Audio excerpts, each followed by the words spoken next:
ಮಂತ್ರಿನಿಂದ ಹೇಗ್ ಬಚಾವ್ ಆಗ್ಬೇಕು ಅಂತಾನೆ ಗೊತ್ತಾಗ್ತಿಲ್ಲ ಅರ್ಚನಾ ಅವ್ರೆ. ಅವಳು ಸುಕೃತನ್ ಮಗುನ ಹೊಟ್ಟೆಯಲ್ಲಿ ಇರ್ಬೇಕಾದ್ರೆ ಕೊಂದಿದ್ದಾಳೆ. ಈಗ ಈಗ ನನ್ ಏನ್ ಭಯ ಗೊತ್ತಾ? ಅವಳು ನನ್ ಮಗು ರಾಘವ್ನ ಏನ್ ಮಾಡ್ತಾಳೋ ಅನ್ನೋ ಭಯ ನನ್ನ ಕಾಡ್ತಾ ಇದೆ. ಅದನ್ ಬೇರೆ ಬಾಯಿ ಬಿಟ್ಟು ನನ್ ಮುಂದೆನೆ ಹೇಳಿದಾಳೆ, ನಿಮ್ ಮನೇನ ಸರ್ವನಾಶ ಮಾಡ್ತೀನಿ ಅಂತ ಹೇಳಿದಾಳೆ. ಏನ್ ಮಾಡ್ಬೇಕು ಅಂತ ಗೊತ್ತಾಗ್ತಿಲ್ಲ.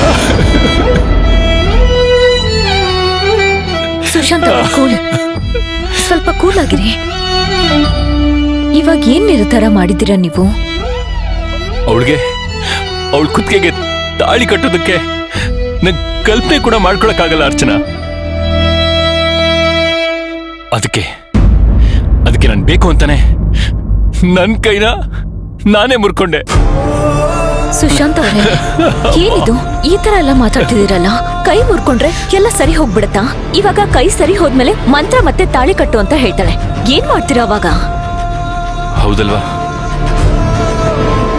ಅದ್ ಸರಿ, ಅವಳಿಗೇನಾದ್ರೂ ಮಾಡ್ಬೇಕು, ಅವಳಿಗೇನಾದ್ರೂ ಮಾಡ್ಲೇಬೇಕು.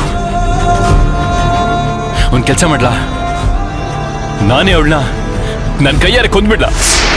ಅವಳ ಕೊಂದು ನಾನು ಜೈಲ್ಗೆ ಹೋದ್ರೆ ನನ್ನ ಮಗುನ ನೀವು ನೋಡ್ಕೋತೀರಾ ಅರ್ಚನಾ? ಪ್ಲೀಸ್.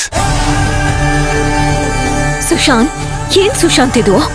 ಒಳ್ಳೆ ಫೂಲಿಶ್ ಆಗಿ ಮಾತಾಡ್ತಿದ್ದೀರಲ್ಲ. ಮೊದಲು ಆ ಮಂತ್ರದಿಂದ ಹೇಗ್ ಸೇಫ್ ಆಗ್ಬೇಕು ಅಂತ ಯೋಚನೆ ಮಾಡ್ಬೇಕು ಸುಶಾಂತ್. ಆಗ್ಲೇ ಅದಕ್ಕೆ ಪರಿಹಾರ ಸಿಗೋದು. ಸುಮ್ನೆ ಸಿಲ್ಲಿ ಆಗೆಲ್ಲ ಯೋಚನೆ ಮಾಡ್ಬೇಡಿ ಪ್ಲೀಸ್. ನೋಡಿ, ಸ್ವಲ್ಪ ಹೊತ್ತು ರೆಸ್ಟ್ ಮಾಡಿ, ಮಲ್ಗೆ.